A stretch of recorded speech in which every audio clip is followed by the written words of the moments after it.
మిత్రులారా, వీడి పేరు మహమ్మద్ అలీ సిద్దికీ అట. సీతామారిలో ఉంటాడట. వాడు పేలింది ఒరిజినల్ చివరిలో మీకు చూపిస్తాను. ముందు వాడు చెప్పింది తెలుగులో ఒక్కసారి వినండి.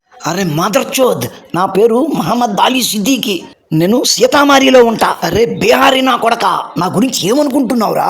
మా మరకల గురించి మాట్లాడే ప్రతి హిందువుని మింగుతాన్రా మాదచ్చో. మా మరకలంటే బలహీనులు అనుకుంటున్నారా బామర్దులు? మీరు మగాళ్ళు అయితే నన్ను ఏమైనా చేసుకోవచ్చు. అరే లమ్ కొడుకుల్లారా, ఈ దేశం నీ బాబు గారిది అనుకుంటున్నారేంట్రా? ఈ దేశం ఖ్వాజా మొహిద్దీన్ చిష్టికి అల్లా ఇచ్చిన గిఫ్ట్. ఈ దేశం నీ బాబుది కాదు, ఖాజా మొహిద్దీన్ చిష్టిది. అర్థమైందా? అరే బామర్దులారా, ఇప్పటికైనా బుద్ధి తెచ్చుకోండి. అరే మేము మరకలం రా, హిందూ కాఫీ నా కొడకల్లారా, మీరేం పేకలేరు. ఈ మోడీ యోగి బామర్దులు చూసి మీరు రెచ్చిపోతున్నారు. వీళ్ళ బాబు లాంటి వాళ్ళు ఇంతకుముందు వచ్చారు, వాళ్ళు మమ్మల్ని ఏమీ పీకలేకపోయారు. ఈ మోడీ యోగి బామర్దులు మమ్మల్ని ఏం పీకుతారా బాడుకోగలరా? మీరంతా చిన్న చిన్న పురుగులు రా. విన్నారు కదా, నా ట్రాన్స్లేషన్ కరెక్ట్గా ఉందో లేదో చెక్ చేసుకోవడం కోసం ఒరిజినల్ వీడియో ఇక్కడ పెడుతున్నాను.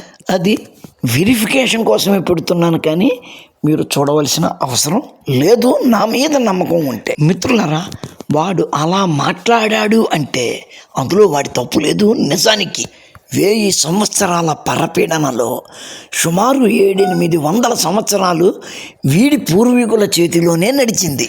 అంటే వాడి రక్తంలో హిందువులను పురుగులుగా చూసే జన్యువులు అలా నిలిచి ఉండి ఉంటాయి. వారి రక్తంలో అటువంటి జన్యువులు చెదిరిపోకుండా 75 సంవత్సరాలు ఈ దేశాన్ని పాలించిన దరిద్రులు పెంచి పోషించారు. ఇటువంటి విషయాలను 10 మందిలోకి తీసుకువస్తున్న నాలాంటి వారిని సెక్యులరిస్టులు, జర్నలిస్టులు అని చెప్పుకునే కొందరు విద్వేషాలు రెచ్చగొడుతున్నాము అని దూషిస్తున్నారు. తెలీదు మనకి అదేంటో తెలియదు, ఎవడు తీశాడో తెలియదు, ఎందుకు తీశాడో తెలియదు. వచ్చేసి అర్జెంటుగా వేరే మతాల మీద పడిపోవాలా, ఏడవాలా ఏంటి? నిజంగానే హిందువులు చక్కగా హిందువులు ముస్లింలు హిందూ క్రిస్టియన్ చిన్నప్పటి నుంచి అందరూ కలిసి ఒక స్కూల్లో పుట్టి పెరిగి, అదే ఒక చోట పుట్టి పెరిగి ఒక స్కూల్లో చదువుకొని ఎదిగి వాళ్ళందరూ స్నేహితులుగా బతుకుతున్న వాళ్ళందరి మధ్యలో ఇలాంటి పొండాకూర ఎదవలో మధ్యలో ఇవన్నీ తీసుకొచ్చి మాట్లాడతారు. అతను పొండాకూర ఎదవన్నావా లేకపోతే లత్తుకూర ఎదవన్నావా? అరే లత్తుకోరేదవా, నువ్వు లత్తుకోరేదవ్వేరా, కానీ మీ తాతకి తెలియదు కదా, అందుకని నిన్ను పొండాకోరేదవా అన్నాడు. యూ డోంట్ ఫీల్, మీ తాత నిన్ను అవమానపరిచాడు అనుకోకు. నువ్వు పొండాకూరు ఎదవ్వే, అలాగే లత్తుకోరు ఎదవ్వే కూడాను. అరే లత్తుకోరు ఎదవా, నువ్వు తినేది అన్నమే అయితే, నువ్వు పుట్టింది ఒక అబ్బకు అమ్మకే అయితే, ఆ పెద్ద మనిషి గురించి మీ నాన్న గురించి చెప్పినట్టు చెప్పావు కదా. ఇక్కడ సీతామారి ఓడు ఏదో మాట్లాడాడు, ఆడి గురించి మాట్లాడు. సరేలేండి, ఆడి గురించి మనం మళ్ళీ మన రూట్లోకి వద్దాము. 1000 సంవత్సరాల బానిసత్వంలో, 1000 సంవత్సరాల పరపీడనలో బానిసత్వమే జీవితంగా బతికిన మనకు ఆ బానిస మనస్తత్వం మన జన్యువులలో రికార్డ్ అయిపోయి నిలబడింది. మనల్ని ఒకడు కొట్టినా తిట్టినా వాడికి అలా చేసే హక్కు ఉంది, దానిని భరించవలసిన బాధ్యత మనకు ఉంది అని మన జన్యువులు మనకి నేర్పాయి. అరే స్వతంత్రం వచ్చింది, ఇక్కడ పాలకులు ఎవరు లేరు, అందరూ సమానమే, కాబట్టి మనల్ని ఎవరు ఏమీ చెయ్యకూడదు అన్న జ్ఞానం మనకు లేదు. అది మన జన్యువులలో నమోదు కాలేదు. అలా నమోదు కాకుండా కాంగ్రెస్ పార్టీ జాగ్రత్తలు తీసుకుంది. అటువంటి జ్ఞానం లేకపోవడం వల్లనే కాశ్మీర్లోని పండిట్లు బయటకు గెంటి వేయబడ్డారు. అటువంటి జ్ఞానం ఉన్న బంగ్లాదేశ్లోని హిందువులు ఏమీ చెయ్యలేక నరికించుకుంటున్నారు. ఇక్కడ మనం విన్న మాటలు మనవి కాదు, వాళ్ళవి. వాళ్ళు అట్లా మాట్లాడుతున్నారు, వాళ్ళ ఆలోచనలు అట్లా ఉన్నాయి అని ఇక్కడ మన వాళ్ళకు చెప్పడం, విద్వేషాలు పెంచడం ఎందుకవుతుంది? నెహ్రూ గాంధీ కాంగ్రెస్ చచ్చిపోయింది.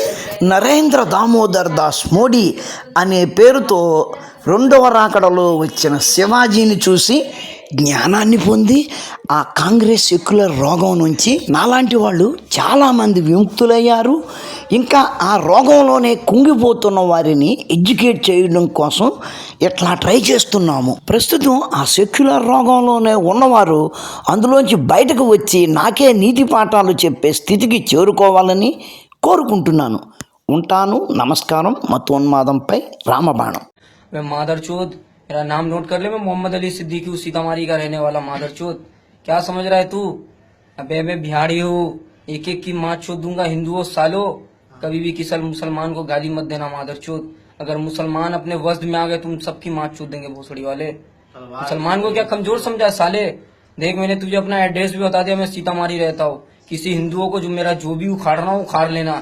मैं मोहम्मद अली सिद्दीकी बोल रहा हूँ, समझा? मादरचोद, ये हिंदुस्तान तेरे बाप का नहीं है, मेरे ख्वाजा मोइनुद्दीन चिश्ती संजरी रहमतुल्लाह अलैह का है। समझ में आया? ये हिंदुस्तान ख्वाजा का है, तुम्हारे बाप का नहीं है। साले अभी भी अपना अकल खोल लियो, हम सच्चे मुस्लिम हैं और तुम्हारे हिंदू कहने से या तुम्हारे काफिर कहने से कुछ नहीं हुआ। भाई ये मोगी योदी साले किसी जमाने में इससे बड़े बड़े इनके बाप दादा पैदा हुए, हमें नहीं बदल पाए। साले मोदी क्या बदलेंगे, योगी क्या बदलेंगे भोसड़ी के। ये तो एक सुन लो छोटा सा कीड़ा, एक चूंटी